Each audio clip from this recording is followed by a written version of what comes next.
You know, 4 minutes. okay, I've never run for a public office in my life. And the only reason that I have thrown my hat in the ring, and I think Jan would agree, we started questioning our local school boards last year, going to the school board meeting about the Common Core curriculum and the changing of the standards.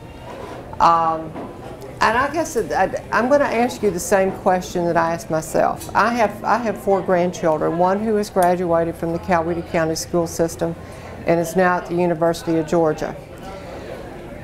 Sydney had two tutors so that she could graduate at the head of her class. This is not a reflection on the teachers that she had. This is not a reflection. She had wonderful teachers. My 3 grandchildren now that are coming through our county school system have wonderful teachers. The problem is that they don't have enough time to teach. They don't have the materials that they need to do an adequate job to get our children prepared. And I'm looking around this room and I'm looking at what I perceive as our age groups. I doubt that there are many of us sitting in here who actually have children who are in our school system, but you have neighbors who have children that they are sending into our elementary, middle schools, and our high schools. Go talk to the parents about what they're going through helping their children with their math homework. That's true. Get their input. It's pretty scary.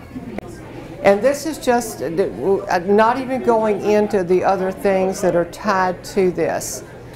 But as taxpayers, if you're not concerned about education, as taxpayers, let me ask you something. When we are told on April the 15th to send in our taxes to our state and our federal government, are you allowed to caveat those payments to the state and the federal and say, I'll pay these taxes to you if you'll do this or you won't do that, and you'll agree to do my bidding in lieu of me giving you this money.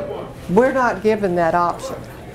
And yet as taxpayers, when we have to go back to the state and the federal government to get some funding for our schools, that money comes back to us with so many strings attached to it, so many things that we have to agree to. And unfortunately, what the Department of Education, the main string that they have tied to this through Common Core, is that you give us your children and leave us alone.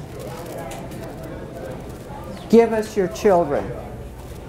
And we're going to program those kids, your children, to be what the government wants them to be. What you want for your children and what they want for their futures is inconsequential. That's the price that we're paying if we don't stop this thing. That's why I'm running. That's why I hope you deem me worthy of your votes and your support. Thank you.